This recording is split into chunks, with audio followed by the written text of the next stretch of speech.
Labaran Hausa daga ƙasar Jamhuriyar Nijar. Masu saurare barkanmu da warhaka, barkanmu da sake kasancewa da ku cikin rahotannin labaran Hausa da muke kawo muku daga ƙasar Jamhuriyar Nijar. A yau ma za ku ji mu ɗauke da rahotannin labaran Hausan kamar yadda muka saba kawo muku a kowace rana. A yau muna ranar Lahadi 31 ga watan Mayu na shekara ta 2026. Ga cikakkun rahotannin labaran namu kamar yadda muka saba kawo muku.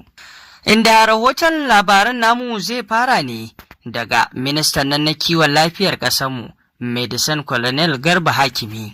Ya fito inda ya bayani tare da jan hankali kan batun da wato shan sigari taba ke kawowa ga illa ga lafiyar al'umma. Ko da mace ce ta sha zai mata illa, musamman ma mace mai ciki, sai ya haifar da illa ga jaririnta. Haka zalika maza da suke sha suma na yi masu illa a hunhunsu. Hakan ya biyo bayan wato ranar da aka keɓe domin yaƙi da shan taba a duniya baki ɗaya. Shi ya sa Medicine Colonel Garba Hakimi, wato minista akan kiwon lafiyar ƙasar Nijar, ya fito ya yi jawabi domin nusashe da masu shan wato wannan taba sigari da su kiyaye domin illar da take haifarwa. Inda a kiyasi da ya yi a cikin maganarsa ya bayyana cewa kusan duk shekara ana kiyasin mutane miliyan 8 ne ke rasa rayukansu saboda shan taba a duniya. Kuma mafi akasarin waɗanda suke mutuwar zaka samu matasa ne da kuma masu yawancin shekaru.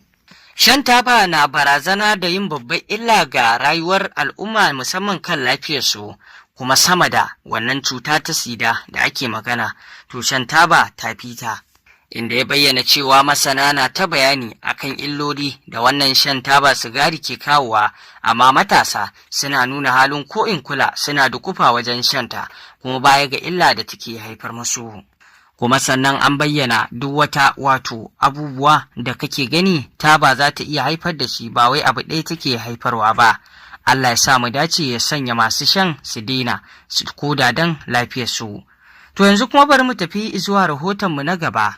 A dangane da bikin sallah da aka yi da kuma layya ta yanka da aka yi a wato birnin Yamai da wasu sauran gurare ba sa shigowa wasu guraren saboda irin timbi da aka yayyanka wato dabbobi da kuma wato ƙaho da dai sauransu, shara dai ta taru.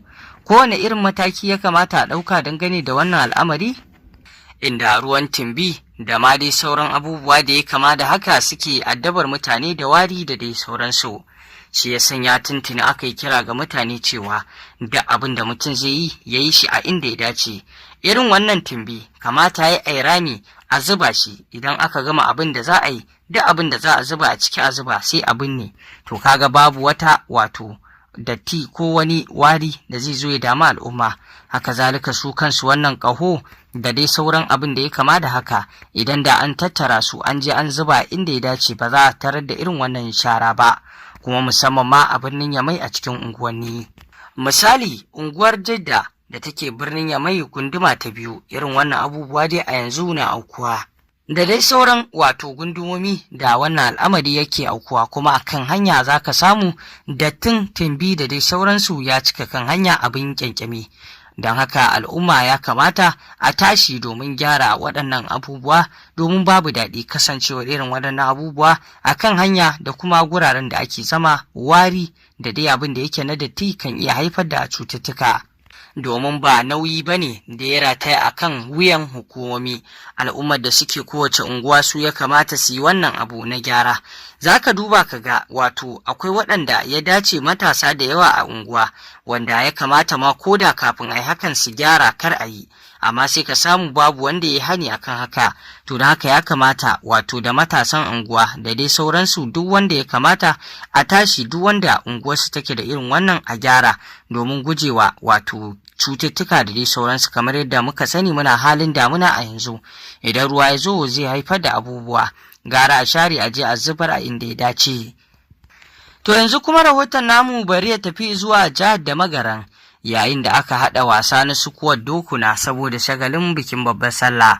Gwamnan ta jihar da Magaran wato masallaci Mamman Sani wato ya halarci wannan guri domin kallon wannan shagali. Wannan sukuwa an haɗa ta ne domin a ƙara haɗa kawunan al'umma da kuma sanya farin ciki a zukatan al'umma, yayin da maikwanta na bariki da na gargajiya duka sun halarci wajen wannan sukuwa da aka gudanar, wanda matasa suka yi, domin duk wanda ya nasara akwai kyauta da aka ware masa kuma a gaban gwamnan jihar ta da magaran.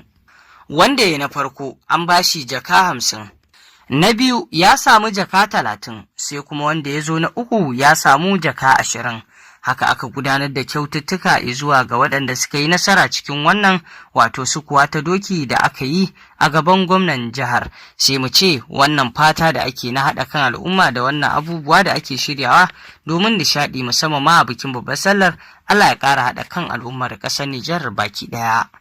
Yanzu kuma sai mu tafi zuwa ga yankin jihar Tawa a Madawa, yayin da su kuma suka gudanar da shagulgulan babbar sallar ta hanyar nuna bukukuwa na al'ada, wanda aka fito da wato irin abin da yake na al'ada a yankin jihar ta Tawa kamar yadda kuke gani, wanda shi ma an yi shi ne, an shirya shi domin ƙara haɗa kawunan al'umma da kuma sanya zukata farin ciki a shagulgulan na bikin babbar sallah.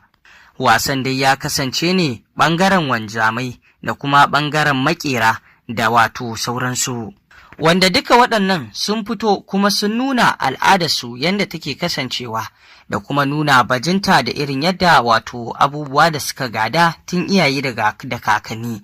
Kamar yadda muka sani, wanzamai gadansa ake yi, haka zalika maƙera gadansa ake yi, haka zalika maharba duka gadansa ake yi.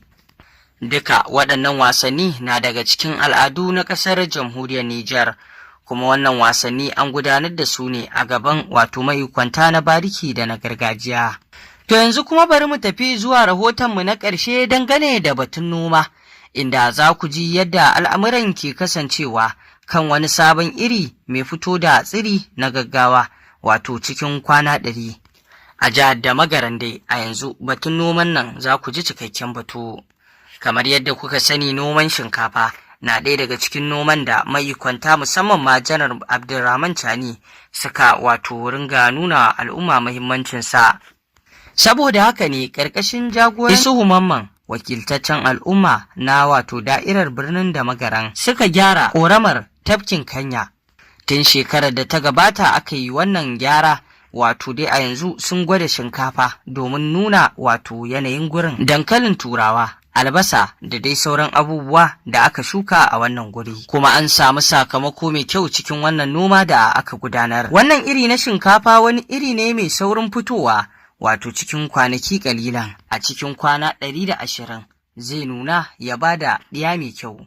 Wannan noma dai tushen arziki ne, kuma abu ne da ake kira magabata suke nuni da shi a ƙasar jamhuriyar Nijar domin samar da cimaka mai yawa mai albarka, musamman ma ta shinkafa. To masu saurari, ƙarshen rahotannin labaran kenan.